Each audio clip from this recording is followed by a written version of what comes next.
नमस्कार दोस्तों, स्वागत है आपका साइट फॉर वर्ल्ड के ऑफिशियल लर्निंग प्लेटफॉर्म पर, जहां स्टूडेंट्स और जॉब सीकर्स के लिए करियर, टेक्नोलॉजी और प्लेसमेंट से जुड़ी इंडस्ट्री ओरिएंटेड और प्रैक्टिकल नॉलेज दी जाती है। अगर आप अपनी स्किल्स को नेक्स्ट लेवल तक ले जाना चाहते हैं, तो आप बिल्कुल सही जगह पर आए हो। चलिए शुरू करते हैं आज का इम्पोर्टेंट सेशन। नमस्ते। कभी सोचा है कि एक एप्लीकेशन को डेटाबेस से ज़रूरी जानकारी मिलती कैसे है? ये एक ऐसी कहानी है जिसमें पावर, सिक्योरिटी और सुविधा के बीच आप कह सकते हैं हमेशा एक खींचतान चलती रहती है। तो आज हम इस पूरी कहानी को स्टेप बाय स्टेप समझेंगे। हम शुरू करेंगे एकदम बेसिक प्रॉब्लम से, फिर देखेंगे कि इसके क्या-क्या सॉल्यूशंस हैं, उनके क्या फायदे नुकसान हैं और आखिर में कुछ ऐसे रूल्स पर नजर डालेंगे जो हमेशा काम आते हैं। इसको ना एक सिंपल सी बातचीत की तरह सोचिए। अगर एप्लीकेशन को डेटाबेस से कुछ चाहिए तो उसको डेटाबेस की भाषा में ही बात करनी पड़ेगी, और डेटाबेस की भाषा है एसक्यूएल। तो चलिए इसमें थोड़ा और डीप डाइव करते हैं। एसक्यूएल यानी स्ट्रक्चर्ड क्वेरी लैंग्वेज। ये डेटाबेस से सीधे डायरेक्ट बात करने का तरीका है, बिल्कुल उसकी अपनी नेटिव भाषा में। रॉ एसक्यूएल लिखने का मतलब है फुल कंट्रोल। अगर कोई इस भाषा में माहिर है तो वो डेटाबेस से बिल्कुल वही चीज़ निकाल सकता है जिसकी ज़रूरत है, बिना किसी ट्रांसलेटर के। पूरा का पूरा कंट्रोल उसके हाथों में होता है। लेकिन जहां इतनी पावर है वहां एक बहुत बड़ा रिस्क भी तो होगा, है ना? अगर रॉ एसक्यूएल को ठीक से हैंडल नहीं किया जाए तो आपकी पूरी की पूरी बातचीत हाईजैक हो सकती है। पर सोचिए, क्या होगा अगर यूज़र वैसा इनपुट न दे जैसा आप एक्सपेक्ट कर रहे हैं? या क्या होगा अगर कोई जानबूझकर गलत इनपुट डालने की कोशिश करे? बस यहीं से प्रॉब्लम शुरू होती है। अब इस स्लाइड को देखिए। यहाँ दिखाया गया है कि एक अटैकर कितनी आसानी से सिस्टम को धोखा दे सकता है। वो यूजर इनपुट के बहाने डेटाबेस में अपने कमांड्स डाल देते हैं। इसी को एसक्यूएल इंजेक्शन कहते हैं। और यहाँ प्रॉब्लम की असली जड़ है। इस कोड में यूजर का इनपुट प्रो आईडी सीधा एसक्यूएल क्वेरी के साथ जोड़ दिया गया है। कोई सैनिटाइजेशन नहीं, कोई चेक नहीं। बस यही वो कमजोरी है जिसका अटैकर फायदा उठाता है। और इसका नतीजा बहुत बहुत बुरा हो सकता है। एक छोटी सी गलती से पूरा का पूरा डेटाबेस एक्सपोज हो जाता है। कस्टमर्स के क्रेडिट कार्ड डिटेल्स, पासवर्ड्स, सारी सेंसिटिव जानकारी, सब कुछ गलत हाथों में जा सकती है। तो इसका सॉल्यूशन क्या है? टेक्निकल सॉल्यूशन है प्रिपेयर्ड स्टेटमेंट्स।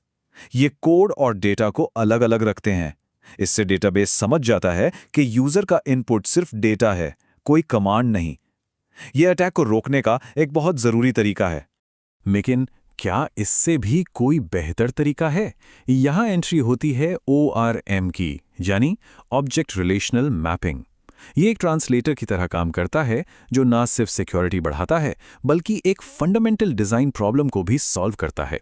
तो ORM है क्या? बेसिकली ये एक ऐसी टेक्निक है जो ऑब्जेक्ट ओरिएंटेड कोड और रिलेशनल डेटाबेस के बीच ट्रांसलेशन का काम करती है। इससे ऑब्जेक्ट रिलेशनल इम्पीडेंस मिसमैच की प्रॉब्लम सॉल्व होती है। चलिए देखते हैं कि ये मिसमैच आखिर है क्या। ये स्लाइड इस फर्क को बहुत खूबसूरती से दिखाती है। आपका कोड ऑब्जेक्ट्स और क्लासेस की दुनिया में काम करता है, जबकि डेटाबेस टेबल्स और रोज की दुनिया में। दोनों का डेटा को देखने का तरीका बिल्कुल अलग है। ORM इन्हीं दो दुनियाओं के बीच एक पुल का काम करता है। इस डायग्राम में देखिए, ORM एक रिपॉजिटरी या कह लीजिए एक एब्स्ट्रैक्शन लेयर की तरह बिजनेस लॉजिक और डेटा सोर्स के बीच में काम करता है। इसका मतलब है कि आप कोड में ऑब्जेक्ट से काम करते हैं और ORM पर्दे के पीछे सारी एसक्यूएल क्वेरीज और डेटा कन्वर्जन को अपने आप संभाल लेता है। पर क्या ORM एक परफेक्ट सॉल्यूशन है? नहीं, यहाँ एक ट्रेड ऑफ है। सुविधा के बदले कंट्रोल का सौदा, यानी कन्वीनियंस वर्सेस कंट्रोल। डेवलपर्स की कम्युनिटी में एक आम शिकायत है कि ORM स्लो हो सकता है क्योंकि ये पर्दे के पीछे बहुत सारा काम करता है, तो कभी-कभी इसकी परफॉर्मेंस रॉ एसक्यूएल जितनी फास्ट नहीं होती। ये टेबल फायदे और नुकसान को साफ साफ दिखाती है। एक तरफ डेवलपमेंट तेजी से होता है और बार-बार लिखे जाने वाले कोड से बचाता है। दूसरी तरफ इसे सीखने में समय लगता है, ये पर्दे के पीछे की कार्रवाई को छिपा सकता है और मुश्किल क्वेरीज के लिए हमेशा बेहतरीन नहीं होता।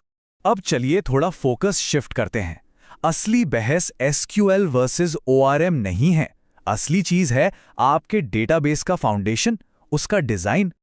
आप चाहें कोई भी टूल इस्तेमाल करें, अगर शुरुआत में प्लानिंग ठीक से नहीं हुई नॉर्मलाइजेशन को नज़रअंदाज किया गया या नाम रखने के स्टैंडर्ड्स ठीक नहीं हैं, तो प्रोजेक्ट में समस्याएं आना तय है। ये कुछ आम गलतियां हैं जिनसे बचना ज़रूरी है। और यही है आज का सबसे बड़ा टेक अवे। आप चाहे रॉ एसक्यूएल का इस्तेमाल करें या ओआरएम का, अगर डेटाबेस का डिज़ाइन ही कमज़ोर है तो समस्याएं आएंगी ही। टूल से ज़्यादा ज़रूरी आर्किटेक्चर के सिद्धांत होते हैं। तो आखिर में खुद से ये सवाल ज़रूर पूछें, क्या जो ट्रांसलेटर यानी ओआरएम आप इस्तेमाल कर रहे हैं वो एक कमज़ोर नींव को बस छिपा तो नहीं रहा है? क्योंकि एक मजबूत फाउंडेशन। हमारे चैनल को सब्सक्राइब कीजिए और वीडियो को अपने दोस्तों के साथ शेयर जरूर कीजिए।